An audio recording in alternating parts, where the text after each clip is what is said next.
નમસ્કાર મિત્રો, આપણે છેલ્લે સંકરણ અને સંકૃત કક્ષકો કોને કહેવાય એના વિશેની વાત કરી હતી કે કોઈ પણ એક જ પરમાણુની કક્ષકો જુદી જુદી કક્ષકો કે જેમની ઉર્જા વચ્ચેનો તફાવત એ ખૂબ ઓછો હોય તો તેવી કક્ષકો એકબીજા સાથે ઉર્જાની આપલે કરે છે, ઉર્જાનો વિનિમય કરે છે અને અંતે સમાન ઉર્જા અને સમાન આકારવાળી જેટલી કક્ષકોએ સંકરણમાં ભાગ લીધો છે એટલી જ નવી સંકૃત કક્ષકો બનાવે છે. તો આ સમગ્ર ઘટનાને આપણે શું કહીએ છીએ? સંકરણ કહીએ છીએ. અને આ રીતે બનેલી જે કક્ષકો છે એને આપણે શું કહીએ છીએ? સંકૃત કક્ષકો તરીકે ઓળખીએ છીએ. મેં તમને એનું ઉદાહરણ આપી અને સમજાવ્યું હતું. હજુ આપણે બીજા અલગ અલગ પ્રકારના જે સંકરણ લઈશું તો એની અંદર આપણે વધારે એનું ક્લેરિફિકેશન કરીશું. ચાલો, હવે અહીંયા બતાવીશું કે સંકરણ માટેની શરતો. તો સંકરણ માટેની આવશ્યક શરતો કઈ કઈ છે? તો પહેલી શરત છે કે પરમાણુની સંયોજકતા કક્ષામાં રહેલી કક્ષકો જ સંકરણમાં ભાગ લે છે. સંકરણમાં ભાગ લે છે.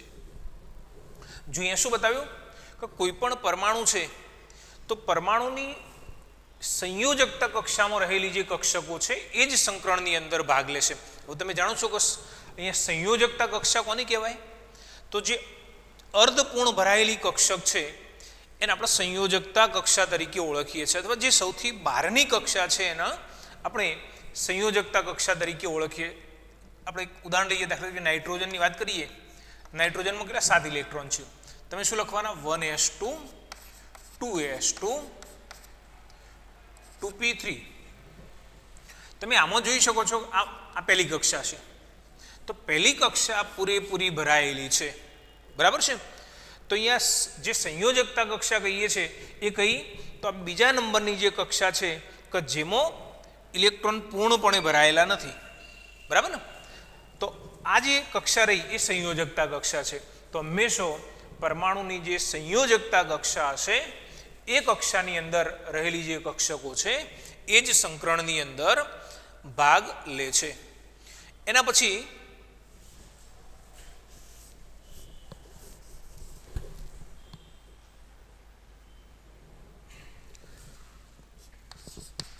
સંકૃત કક્ષકોની સંખ્યા સંકરણમાં ભાગ લેતી કક્ષકો જેટલી છે. મિત્રો યાદ રાખો કે જો સંકરણની અંદર 3 કક્ષકો ભાગ લે છે તો સંકૃત કક્ષકો 3 બનવાની. જો 2 જ કક્ષકો સંકરણની અંદર ભાગ લેશે તો સંકૃત કક્ષકો 2 બનવાની. દાખલા તરીકે આપણે એવું બતાવીએ, એક એસ કક્ષક અને 2 પી કક્ષક. 2 પી કક્ષક. કઈ પી કક્ષક? તમારે લગત 2 પી કક્ષક. તો જો આવી 2 પી અને 1 એસ કક્ષક સંકરણની અંદર ભાગ લેતી હોય તો કુલ કેટલી? 3 કક્ષકોએ ભાગ લીધો. તો એનો અર્થ એવો થયો કે સંકૃત કક્ષકો કેટલી બનશે? સંકૃત કક્ષકો એ 3 મળશે. મતલબ કે એસ કેટલી? 1. પી પણ 1. તો અહીંયા કેટલી સંકૃત કક્ષકો મળશે? 2. આ 1 આ 3 તો કેટલી સંકૃત કક્ષકો મળશે? 4. બરાબર છે. તો એ જેટલી કક્ષકો સંકરણની અંદર ભાગ લેશે એટલી સંખ્યામાં આપણને આ જે નવી સંકૃત કક્ષકો છે એ પ્રાપ્ત થાય છે. એના પછી સંકરણ અનુભવતી કક્ષકોની ઉર્જા લગભગ સમાન હોય છે. મિત્રો જુઓ, જે કક્ષકો વચ્ચે સંકરણ થતું હશે, જે કક્ષકો સંકરણની અંદર ભાગ લેતી હશે એવી કક્ષકોની ઉર્જા એ લગભગ સમાન હોય છે. તફાવત હશે પણ બહુ મોટો તફાવત નહીં હોય, એ ઉર્જા લગભગ સમાન હોય છે. બરાબર છે.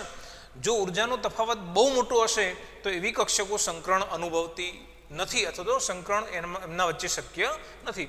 તો જેમની ઉર્જાનો તફાવત ઓછો હોય અથવા ઉર્જા લગભગ સમાન હોય એવી જ કક્ષકો સંકરણની અંદર ભાગ લે છે. ચાલો એના પછી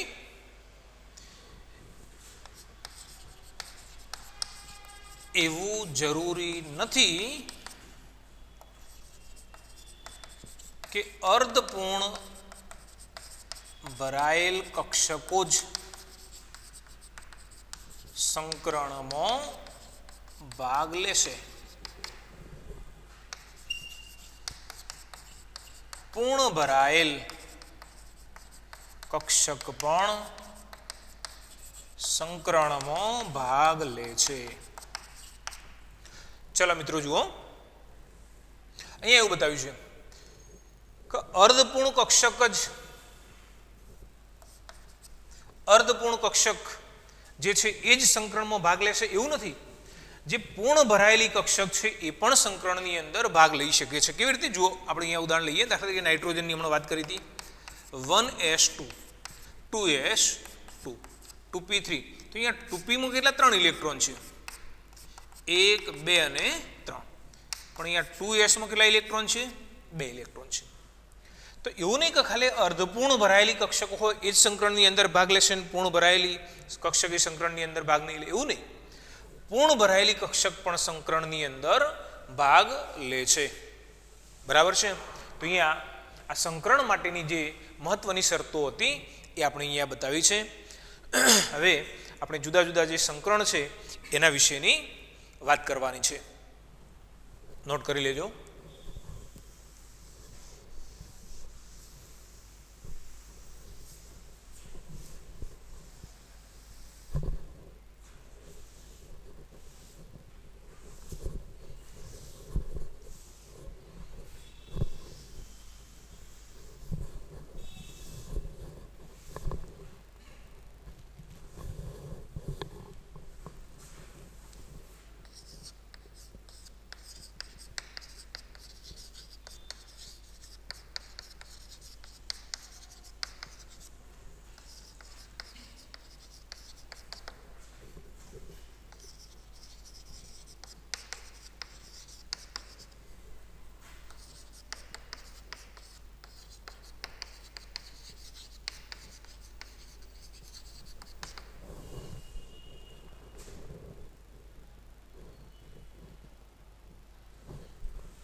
ચાલો મિત્રો જુઓ, એસપી સંકરણ ઉદાહરણ આપીને સમજાવો, અથવા સ્પેસિફિક અહીંયા ઉદાહરણ લખ્યું છે કે BeCl2 માં એસપી સંકરણ સમજાવો.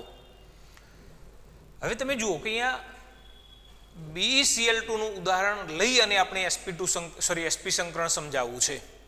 તો યાદ રાખો, Be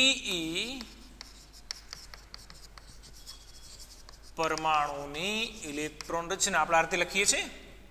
બેરિલિયમમાં 4 ઇલેક્ટ્રોન છે એટલે 1s2 2s2.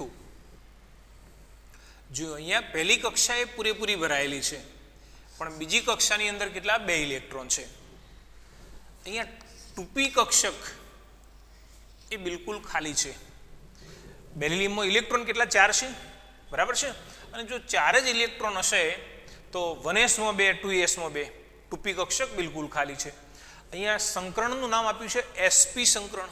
તો એનો અર્થ એવું થયો કે 2s પ્રકારની એક અને 2p પ્રકારની એક એવી 2 કક્ષકો સંકરણની અંદર ભાગ લે છે. બરાબર. એટલે આપણે અહીંયા બતાવીએ 2s પ્રકારની એક અને 2p પ્રકારની એક કક્ષક સંકરણમાં ભાગ લઈને 2 સંકૃત કક્ષકો બનાવે છે. જો અહીંયા આપણે કહ્યું ને, અગાઉ આપણે શરતોની અંદર બતાવ્યું હતું કે જેટલી કક્ષકો સંકરણની અંદર ભાગ લેશે એટલી જ સંખ્યામાં નવી સંકૃત કક્ષકો બને છે. અહીંયા એક 2s પ્રકારની એક 2p પ્રકારની બે કક્ષકો સંકરણની અંદર ભાગ લીધો અને બે કક્ષકો સંકરણની અંદર ભાગ લઈ અને બે સંકૃત કક્ષકો બનાવે છે.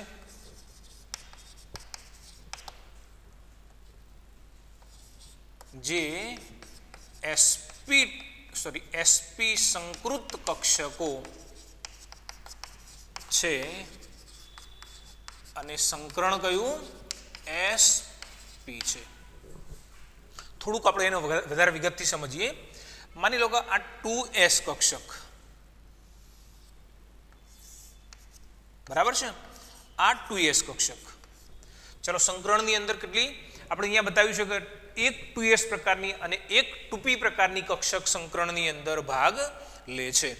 ચલો હવે અહીંયા 2p પ્રકારની કક્ષકો કેટલી તો 3 છે.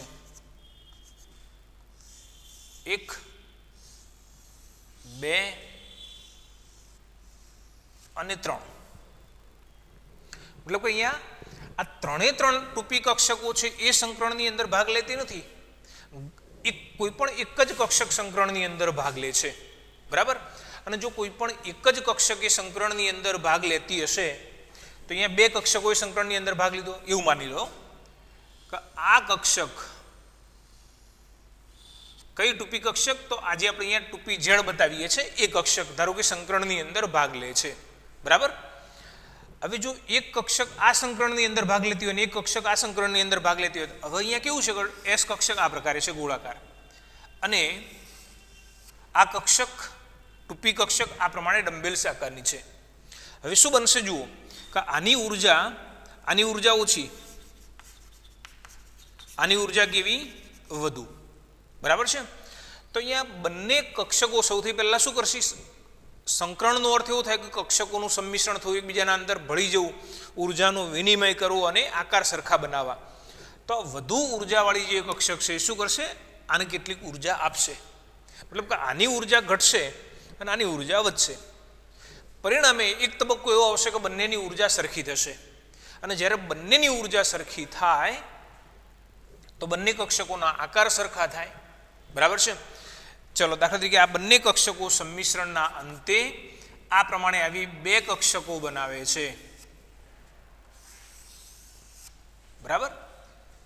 આવી બે કક્ષકો બનાવે છે.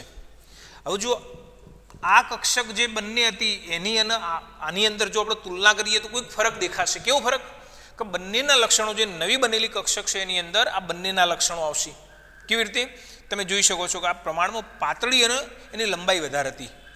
આ કેવી બિલકુલ ગોળાકાર કક્ષક હતી. એટલે અહીંયા જે નવી બનેલી કક્ષક છે આપણે જનરલી જ્યારે દોરીશું એટલે એમાં કંઈ એવા ફેરફારો નહીં બતાવીએ, આપણે ખાલી એ જ લખીએ છીએ કે અહીંયા sp સંકરણ થયું અથવા sp2 અથવા sp3 સંકરણ થયું. બરાબર છે.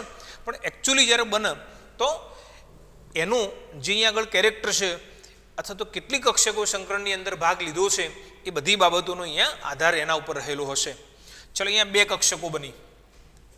યાદ રાખો કે બંને કક્ષકોનું કેન્દ્ર તો કયું એક જ છે. બરાબર.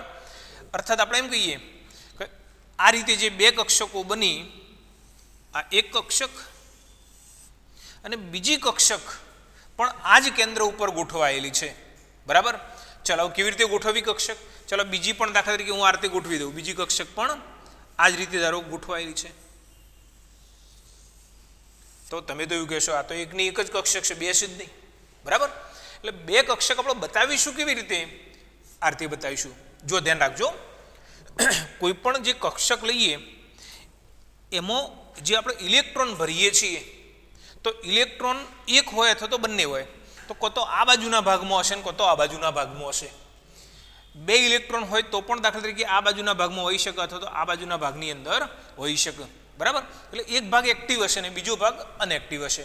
તો જે ભાગની અંદર ઇલેક્ટ્રોન હશે એ ભાગને આપણે થોડોક મોટો બતાવીશું અને બીજો જે ભાગ છે એને નાનો બતાવીશું. તો જુઓ હું આ રીતે બતાવું છું.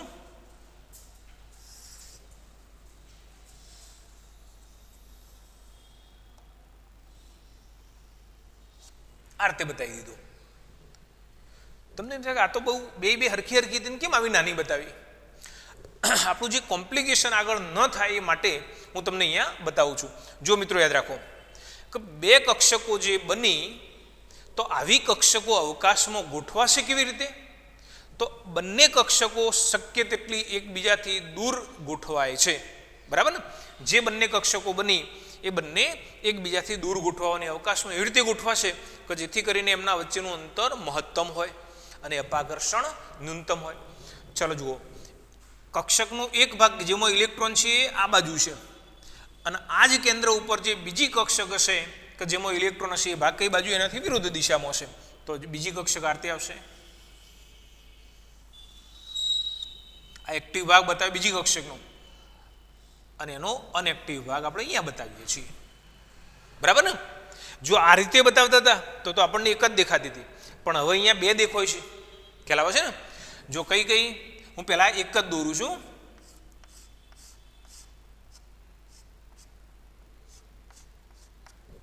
ખ્યાલ આવે છે ને તમને? આ મેં જે દોરી આ એક જ કક્ષક જે ડાબી બાજુ છે, બરાબર છે? અને જે બ્લેન્ક ભાગ દેખાય છે કઈ જમણી બાજુની, બરાબર? એમાં ઇલેક્ટ્રોન આ બાજુ હશે, આની અંદર ઇલેક્ટ્રોન આ બાજુ હશે, બરાબર છે? તો આ રીતે બનેલી જે કક્ષક છે એને શું કહીએ છીએ? એસપી સંકૃત કક્ષક તરીકે ઓળખીએ છીએ, બરાબર ને? અને આ પ્રમાણે જે કક્ષકોનું સંમિશ્રણ થયું એને આપણે શું કહીએ છીએ? એસપી સંકરણ તરીકે ઓળખીએ છીએ, બરાબર?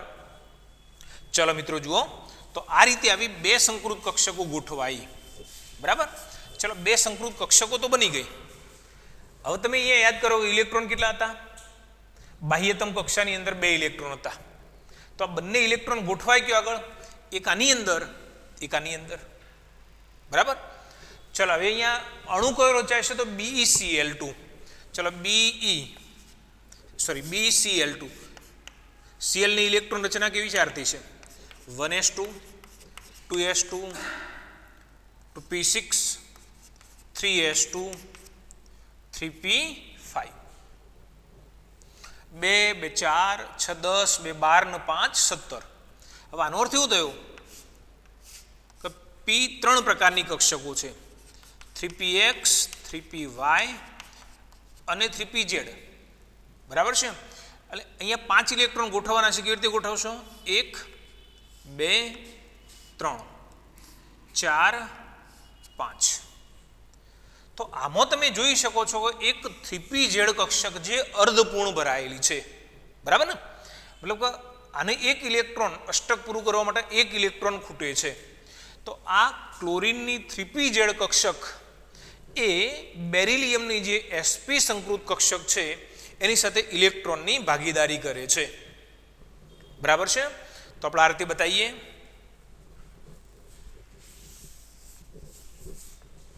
જો આ રીતે બતાવીશું.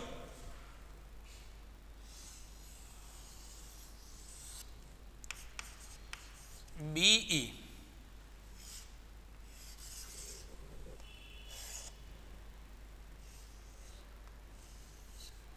જો આ Be ની sp સંકૃત કક્ષક કે જેની અંદર એક ઇલેક્ટ્રોન હશે, આ બીજી કક્ષકની અંદર પણ એક ઇલેક્ટ્રોન હશે, બરાબર છે? અથવા આપણે એવું કહીએ છીએ કે જે ભાગની અંદર ઇલેક્ટ્રોન હોય એને આપણે શું કહીએ? પ્લસ કહીએ છીએ, બરાબર? જો આ પ્લસ, આ કેવો માઇનસ, આ પ્લસ, આ કેવો માઇનસ, બરાબર છે? હવે અહીંયા શું બતાવ્યું કે ક્લોરીનની કઈ કક્ષક? 3pz કક્ષક, બરાબર છે? એ અહીં આગળ બેરિલિયમની જે sp સંકૃત કક્ષક છે એની સાથે ભાગીદારી કરે છે, બરાબર? તો અહીંયા હું આ રીતે બતાવીશ. આ ક્લોરીન પરમાણુની કઈ કક્ષક? 3pz કક્ષક. કેટલા ઇલેક્ટ્રોન ધરાવે છે? એક ઇલેક્ટ્રોન ધરાવે છે, બરાબર ને? એટલે ચલો, અહીંયા તમે જોઈ શકો છો કે આ ઇલેક્ટ્રોન હશે એ ભાગ, આ ઇલેક્ટ્રોન નથી એ ભાગ. તો અહીંયા બંનેના ઇલેક્ટ્રોન હોય એ ભાગનું અહીંયા સંમિશ્રણ થાય છે અને અહીંયા શું બને? સિગ્મા બંધ રચાય છે. સેમ એ જ રીતે અહીં આગળ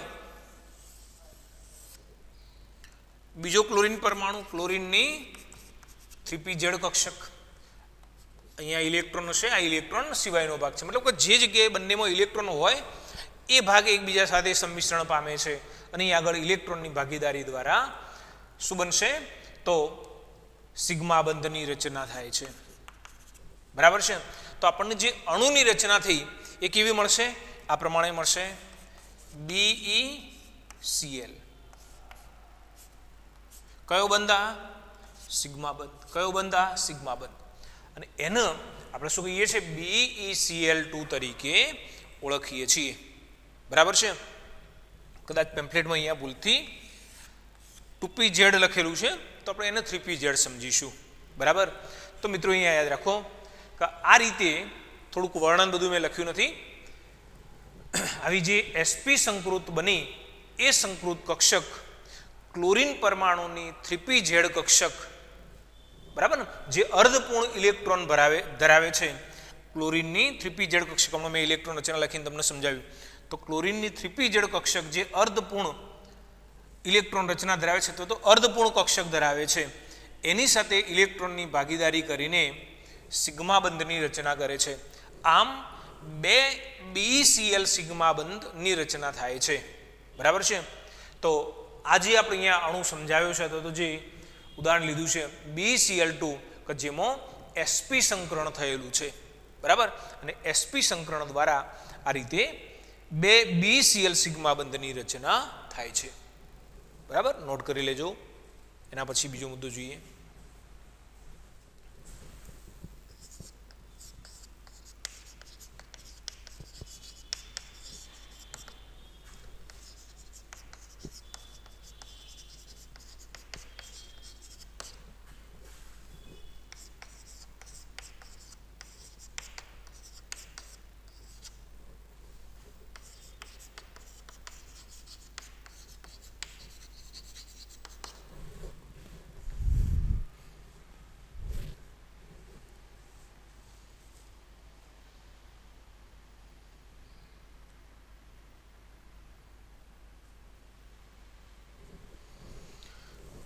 ચાલો જો sp2 સંકરણ ઉદાહરણ આપીને સમજાવો, અથવા આપણને અહીંયા સ્પેસિફિક ઉદાહરણ આપેલું છે BeCl3માં sp2 સંકરણ સમજાવો.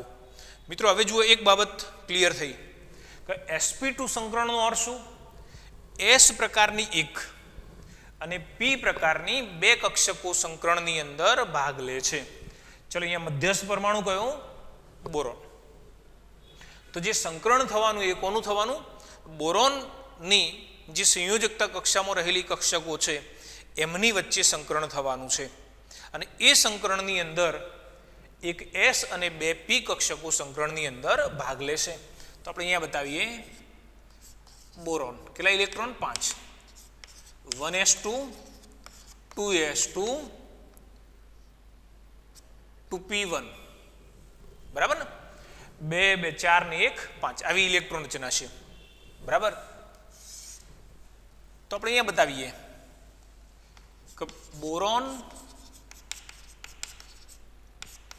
ની 2s પ્રકારની એક અને 2p પ્રકારની બે કક્ષકો સંકરણમાં ભાગ લઈને સમાન ઉર્જા અને આકારવાળી 3 સંકૃત કક્ષકો બનાવે છે. બરાબર? જેને sp2 સંકૃત કક્ષકો કહે છે. બરાબર? અને જે સંકરણ છે તથા સંકરણ કયું? sp2 છે. મિત્રો જુઓ અહીંયા આપણે એવું બતાવ્યું કે 2s પ્રકારની એક, આ 2s પ્રકારની એક કક્ષક, બરાબર, અને 2p પ્રકારની બે કક્ષક. દાખલા તરીકે આપણે બે અહીંયા હું બે જ બતાવું, પેલી વખત 3 દોરી હતી પણ એ ખાલી તમારી જાણ અને સમજ માટે કે 3 2p કક્ષકો છે એવું માની લો કે અહીંયા બે કક્ષકો સંકરણની અંદર ભાગ લે છે. 1 2.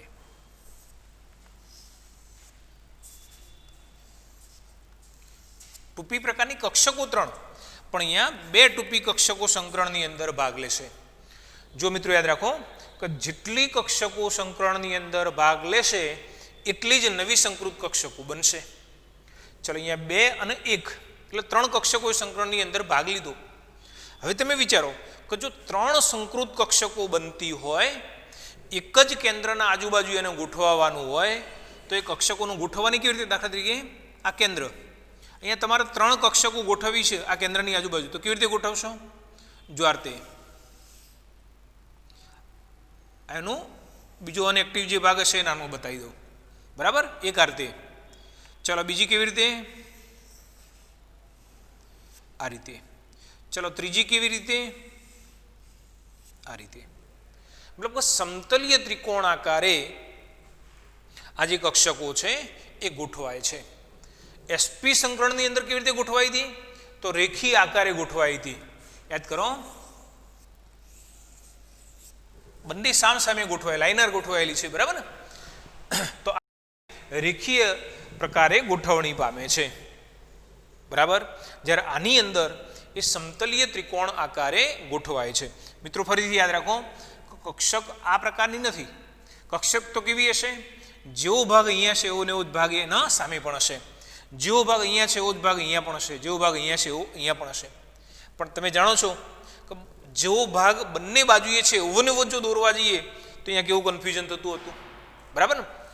આ ભાગને આના જેવડો બતાવી દઈએ તો કયો ભાગ એક્ટિવ ને કયો અનએક્ટિવ આપણને કંઈ સમજાશે જ નહીં. એટલે આપણે શું કરીએ છીએ? આરતી બતાવીએ છીએ, બરાબર. તો સંકરણના અંતે આવું ઘણી વખત એવું થાય કે તમને આવો અનએક્ટિવ ભાગ ના પણ બતાવેલો હોય, ખાલી જે એક્ટિવ ભાગ છે એ જ બતાવેલો હશે.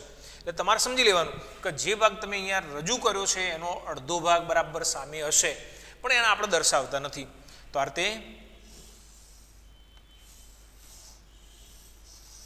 બરાબર છે? તો આ જે કક્ષકો મળી, જે નવી કક્ષકો બની, અને શું કહીએ છીએ?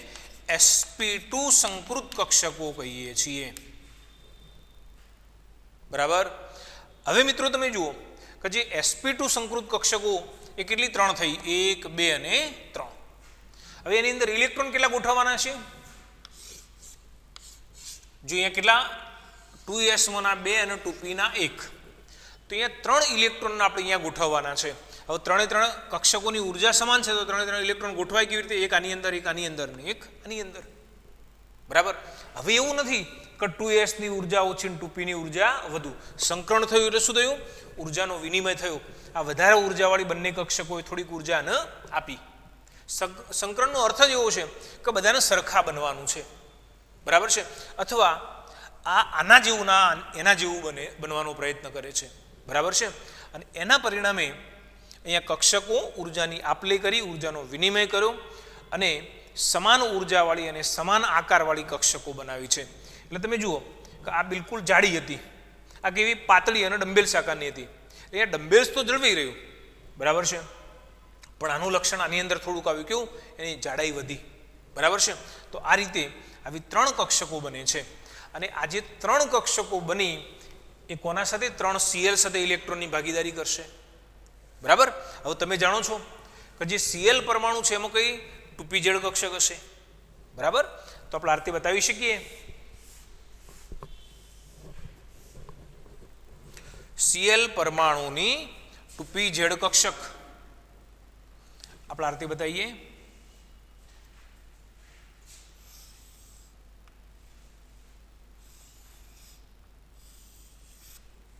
બરાબર. અહીંયા આ 3 Cl બતાવ્યા, સોરી 3 B ની 3 sp સંકૃત કક્ષકો બતાવી. યાદ રાખો કે આ કેવો ઇલેક્ટ્રોન જેના અંદર સમાયેલો છે એવો ભાગ બતાવેલો છે. પ્લસનો અર્થ ઇલેક્ટ્રોન હોવાની શક્યતાવાળો વિસ્તાર, અને જો સામે માઇનસ લખેલું હોય તો એનો અર્થ એવો થયો કે ઇલેક્ટ્રોન ના હોય તેવો વિસ્તાર, બરાબર છે. ચલો હવે અહીંયા ક્લોરીન પરમાણુની કઈ? 3pz કક્ષક Cl. આપણે અહીંયા લખી શકીએ Be ની sp2 સંકૃત કક્ષકો, બરાબર ને? કઈ? 1, 2 અને 3. આ જે ઘાટી બતાવી એ બધી બી sp2 સંકૃત કક્ષકો છે. આ કોની Cl ની કક્ષક છે. કઈ 3pz કક્ષક આપણે અગાઉ જોઈએ પ્લસ માઇનસ. સેમ એ જ રીતે Cl ની કઈ 3pz કક્ષક પ્લસ માઇનસ. સેમ એ જ રીતે પ્લસ માઇનસ Cl ની કઈ 3pz કક્ષક. બરાબર છે. તો એનો અર્થ એવું થયો કે આપણને આ પ્રકારનું બંધારણ મળ્યું BCl Cl Cl સિગ્મા બંધ અને સિગ્મા બંધ. આમાં તમે જોઈ શકો છો કે જે અણુની ગોઠવણી થઈ એ કેવી થઈ, મતલબ કે મધ્યસ્થ પરમાણુ સાથે 3 જે Cl છે એ જ્યારે જોડાયા તો કેવો આકાર બન્યો, સમતલીય ત્રિકોણ આકાર બન્યો. બરાબર છે. યાદ રાખવાનું કે મહદ અંશે તમને આવું જોવા મળશે કે જ્યારે સંકરણ sp હોય તો અણુ કેવો રેખીય આકાર ધરાવે છે. બરાબર ને. યાદ કરો BeCl Cl કેવો આકાર છે, રેખીય આકાર છે. બરાબર. જ્યારે sp2 સંકરણ હોય તો કેવો આકાર મળશે, સમતલીય ત્રિકોણ આકાર મળે છે. દાખલા તરીકે BCl3 અથવા BF3. બરાબર છે. ઘણી વખત તો તમને આ સંકરણના જે અહીંયા અણુનો જે આકાર છે એ જ સંકરણનો પ્રકાર નક્કી કરતો હશે. બરાબર ને. ઘણી વખત આપણને સંકરણ ના આપેલું હોય પણ અણુનો આકાર આપેલો હોય તો એના ઉપરથી આપણે નક્કી કરી શકીએ કે આમાં મધ્યસ્થ પરમાણુનું સંકરણ કયું હશે. બરાબર છે. તો આપણે અહીંયા આગળ sp2 સંકરણ વિશેની વાત કરી. બરાબર. કેટલોક ભાગ અહીંયા જે વચ્ચેનો છે મેં અહીંયા રજૂ કર્યો નથી. આ રીતે કેટલી sp2 સંકૃત કક્ષકો બની, 3 સંકૃત કક્ષકો બની જે એક ઇલેક્ટ્રોન ધરાવે છે અથવા અર્ધપૂર્ણ કક્ષકો છે જે ક્લોરીન પરમાણુની અર્ધપૂર્ણ 3pz કક્ષક સાથે ઇલેક્ટ્રોનની ભાગીદારી કરીને 3 સહસંયોજક બંધ બનાવે છે. બરાબર. તો આ રીતે આપણે sp2 સંકરણ અથવા BCl3 ની અંદર sp2 સંકરણ સમજાવી શકીએ છીએ. મિત્રો યાદ રાખજો કે આની અંદર જે બંધ કોણ છે કેટલું આપણે રેખીય આકાર બતાવ્યો છે એટલે બંધ કોણ કેટલો 180 અંશનો હોય છે. બરાબર. જ્યારે આની અંદર જે બંધ કોણ છે એ કેટલો 120 અંશનો હોય છે. જોઈએ ખૂણો પણ નિશ્ચિત છે કે જ્યારે રેખીય આકાર હશે તો ખૂણો 180, પણ જો સમતલીય ત્રિકોણ આકાર હશે તો જે બંધ કોણ છે એ કેટલો 120 અંશ હોય છે. આપણે બતાવી દો ને કે બે બંધકારક ઇલેક્ટ્રોનના યુગ્મો વચ્ચેનો ખૂણો જેને આપણે બંધકોણ કહીએ છીએ તો આ બંધકારક અને આ બંધકારક ઇલેક્ટ્રોન યુગ્મો વચ્ચેનો ખૂણો 120, આપણે 120 અને આ પણ 120 હોય છે. બરાબર. તો અહીંયા એમના વચ્ચેનો જે ખૂણો છે 120 અંશનો છે. ચલો એના પછી